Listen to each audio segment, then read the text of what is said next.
Bonjour, la présente capsule vous est offerte par l'Ordre des experts comptables de Belgique. Nous allons aborder la question de la rédaction des statuts d'une société et éventuellement d'une convention d'actionnaires. Alors, comme je le dis souvent, constituer une société avec d'autres actionnaires, c'est s'associer, c'est un petit peu comme se marier professionnellement parlant. Donc, c'est évidemment important, dès le départ, de bien réfléchir au projet et de bien fixer les règles du jeu. Ces règles du jeu vont évidemment être implémentées tout d'abord dans les statuts de la société. Donc, il va falloir, dans le cadre des statuts, fixer premièrement le nombre d'actions qui va revenir à chaque actionnaire. Est-ce que ces actions donnent les mêmes droits financiers? Est-ce qu'elles donnent les mêmes droits de vote? Deuxièmement, il va falloir également réfléchir à l'organisation de la gestion de la société. Donc, est-ce qu'on désigne un ou plusieurs administrateurs? Quels vont être leurs pouvoirs? Est-ce qu'ils peuvent agir séparément? Est-ce qu'ils doivent agir ensemble? Ensuite, il faudra également traiter de la question de la cessibilité des actions.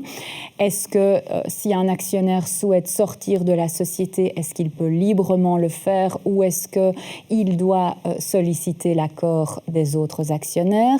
Est-ce que s'il arrive un décès d'un actionnaire, est-ce que ses héritiers peuvent hériter des actions et du coup entrer dans l'actionnariat de la société sans l'accord des autres ou pas? C'est évidemment une question importante à régler.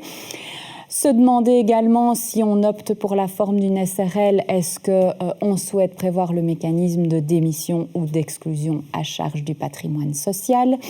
Et puis également d'autres questions comme par exemple, est-ce qu'on donne la faculté à l'organe d'administration de décider de la distribution d'un acompte sur dividende. Alors, outre ces différents points, il faut évidemment bien réfléchir au projet, bien réfléchir au rôle et à la fonction de chacun dans la société, aux attentes de chacun et aux valeurs qui vont être poursuivies.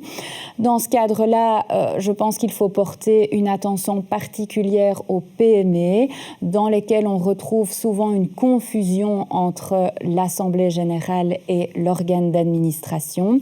Je veux dire par là que bien souvent, ce sont les mêmes personnes qui se trouvent au sein de l'Assemblée générale comme actionnaires et au sein de l'organe d'administration comme administrateurs, ce qui peut avoir pour effet d'aggraver les situations de blocage.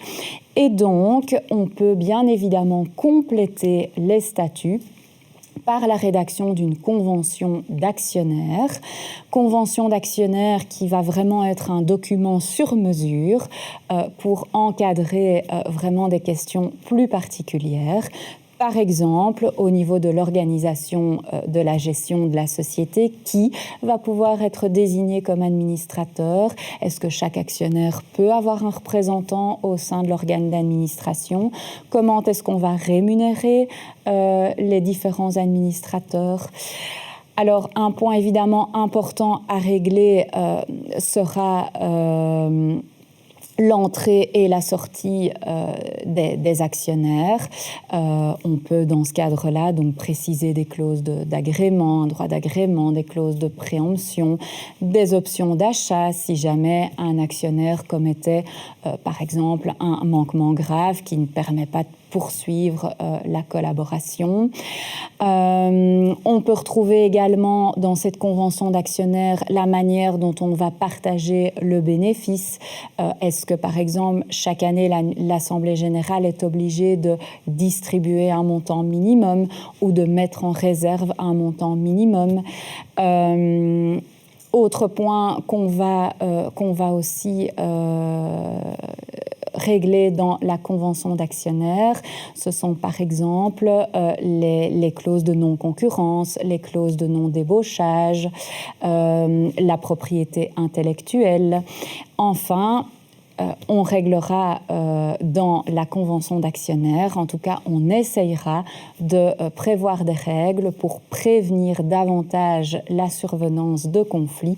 Et si ces conflits surviennent, on prévoira des clauses permettant de mieux les régler sans forcément devoir se retrouver devant les tribunaux. Ce sont, comme je vous le disais, des documents sur mesure, donc important évidemment de se faire accompagner par des professionnels pour les mettre en œuvre.